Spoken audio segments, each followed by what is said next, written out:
আলাইকুম। আশা করি সকলে ভালো আছেন। আলহামদুলিল্লাহ। শুরু করছি রাব্বুল আলামিনের প্রতি শুকরিয়া জ্ঞাপন করে। আমি খুব অদম একটা মানুষ।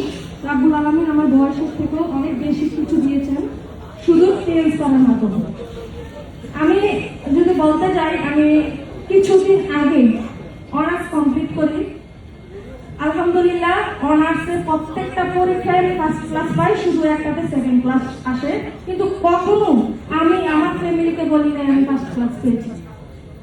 কেন? কারণ আমি জানি পরীক্ষার খাতা কোন সুন্দর করবে না, আমার জীবন সুন্দর করবে না পরীক্ষার খাতা। কারণ ইতিপূর্বে অনার্স ফার্স্ট ইয়ার থেকে আমার অনেক সিনিয়র ভাইদের আমি দেখেছি, তারা অনার্স কমপ্লিট করে তার জীবন গঠন করতে পারেনি। আমি আমাদের জিজ্ঞাসা করতো রেজাল্ট কি, আমি বলতাম আমি পাস করেছি, কিন্তু কখনো বলি না পাস করেছি। তো আলহামদুলিল্লাহ, আমার বাবা সরকার সচিব ছিলেন, এখন বর্তমানে রিটায়ারমেন্টে আছে। আমার বাবা সাধারণভাবে জীবনযাপন করতে পছন্দ করেন। তো ওই ক্ষেত্রে আমার বাবা আমাকে একটি কথা বলেছিল, আমি টেস্ট শুরু করার আগে, যে তুমি মা ব্রাহ্মণ হয়ে চাঁদে হাত দিতে যেও না, ব্রাহ্মণ হয়ে চাঁদে হাত দিতে দেও। তা আমি ফ্যামিলি ছোট মেয়ে, আমার ঘরের রঙ একটু ছোট থেকেই তেরা, তবে খারাপ বিষয়ের উপর আমার আকর্ষণ কম ছিল। আমি ভালো জিনিসগুলোর জন্যই তেরামি করতাম, কিন্তু আমার ফ্যামিলি মনে করতো এটাই অমঙ্গল, মানে এটা ভালো না। কারণ আগের মানুষরা আমি মনে করি তাদের আপডেট জেনারেশনে কোনো কিছুই এখন বুঝতেছে না। তো আমি আমার বাবা সবসময় একটা কথা বলতো, ব্রাহ্মণ হয়ে চাঁদে হাত দিও না। তো আমার বাবার ওই দিন একটা কথা বলেছিলাম যে আমি ব্রাহ্মণ হয়ে স্বপ্ন চুরি করবো, ব্রাহ্মণ হয়ে আমি স্বপ্ন অর্জন করব। আলহামদুলিল্লাহ, এখানে অসংখ্য আমাদের বোনরা আছেন।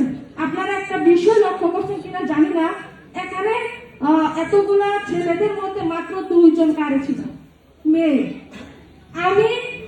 আমি এখানে একটা জিনিস ডিসিশন নিয়েছি, মরার আগে ইনশাআল্লাহ অনেকগুলা নারী উদ্যোক্তা তৈরি করে দিয়ে যাবো, অনেকগুলা মেয়ে ইন্সপায়ারেশন তৈরি করে দিয়ে যাবো।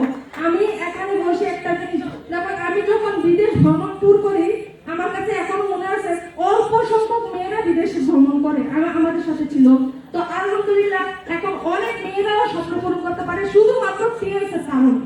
দেখেন একটা বিষয় কি, আমার এখনো মনে আছে, এই টিএনস যখন আমি কাজ শুরু করেছি, আমার বাবা 6 বার মতো আমাকে বাসা থেকে বের করে দিয়েছিল যে তুমি আমার সন্তান না, দুইটা থেকে একটা জিনিস তুমি চুজ করতে হবে, হয় টিএনস না হয় আমাদের। তখন আমি আবার মেডিকেলে ডিপ্লোমা কমপ্লিট করি ডেন্টালের উপর। তখন আমার একটু চাপ ছিল পড়াশোনা। তখন আমার বাবা, আমি আমার পড়াশোনা ঠিক রাখছি, ক্যারিয়ারও ঠিক রাখছি, কিন্তু আমার বাবা দেখতো সবসময় আমি টিএনস করি, কিন্তু রাতের আধারে আমি পড়াশোনা করতাম, আমার বাবা দেখতো না। তো আমি বলছি আমার ঘরে রাত তেরানোর কারণে আমি বাসার থেকে বেরিয়ে যাই। আমি দুইটি ঈদ আমার ফ্যামিলির সাথে আমি করতে পারি নাই, দুইটি ঈদ।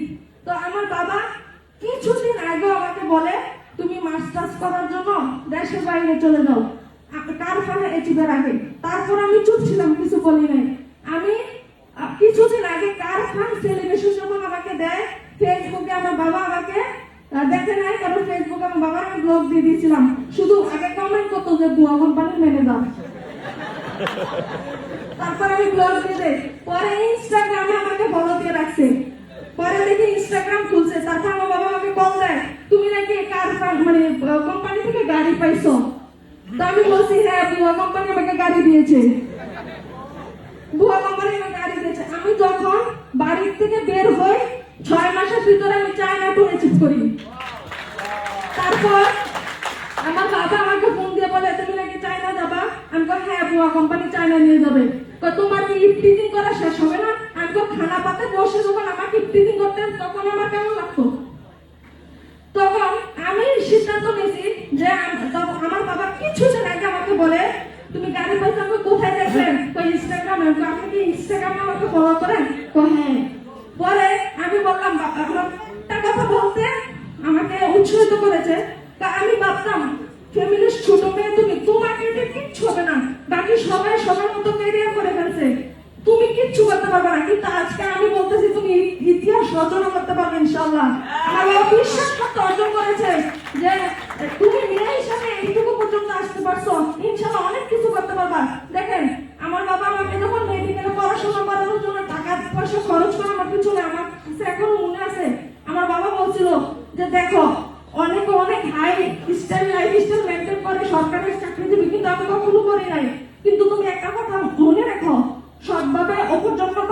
সৎভাবে ইয়ে করবা, জীবনযাপন করবা। কিন্তু আমার বাবা একটা কথা বলছিল, এই আমার শেষ সম্পদ, আমি তোমাকে দিয়ে দিলাম, তুমি তোমার পড়াশোনার যোগ্যতার জন্য অর্জন করো। তখন আমার বাবা তার উমরার টাকা আমার পিছনে ব্যয় করে। তখন আমি সিদ্ধান্ত নিয়েছি যে আমি আপনাকে উমরা করবো। আলহামদুলিল্লাহ কোম্পানি আমি যতটুকু শুনেছি উমরা যাবে, তখন আমি সিদ্ধান্ত নিয়েছি আমার বাবার আমি উমরা করবো ইনশাআল্লাহ। এবং কোম্পানি পুরো আমি উমরা করেছি করি আলহামদুলিল্লাহ। আমি যদি এখানে বলি আমার প্রাপ্তি কি, আমি এখানে আজ 12টি রিওয়ার্ড অর্জন করি, মোবাইল ফোন থেকে শুরু করে, কার ফোন থেকে শুরু করে 10টি ট্যুর, তার মধ্যে 5টি দেশে ভ্রমণ করি। আমি একটা জিনিস বিশ্বাস করি, মানুষ চাইলেই সম্ভব, মানুষ চাইলেই সম্ভব সবকিছু অর্জন করতে। আমি যদি বাংলা হয়ে চাতে মানে বাংলা হয়ে স্বপ্ন পূরণ করতে পারি, আপনারা কেন পারবেন না? আপনারা এখানে অনেক হাই ক্লাসের লোক আছেন। এবং আমি যদি বলি টিএস এই কারণে আমার কাছে ভালো লাগে, কারণ এখানে low class, high class, middle class প্রত্যেকটা ব্যক্তি সুযোগ পায় করার জন্য। যে পজিটিভ পাবেন গ্রহণ করে তার জন্য টিএস ক্লাবের কোনো স্বপ্ন, আর যে নেগেটিভ ভাবে গ্রহণ করে তার জন্য ওই সমুদ্র সৈকতের বীজ। আমি দেখলাম অসংখ্য মানুষ এখানে চাইলে আপনি সমুদ্র সৈকত ভ্রমণ করতে পারতেন। আপনি যারা এখানে সেফটি ম্যাচ করে বসে আছেন, সারাটা দিন উপভোগ করতেছেন এই নিয়তে যে এখনো আমি একটা কিছু করবো, বিশ্বাস করেন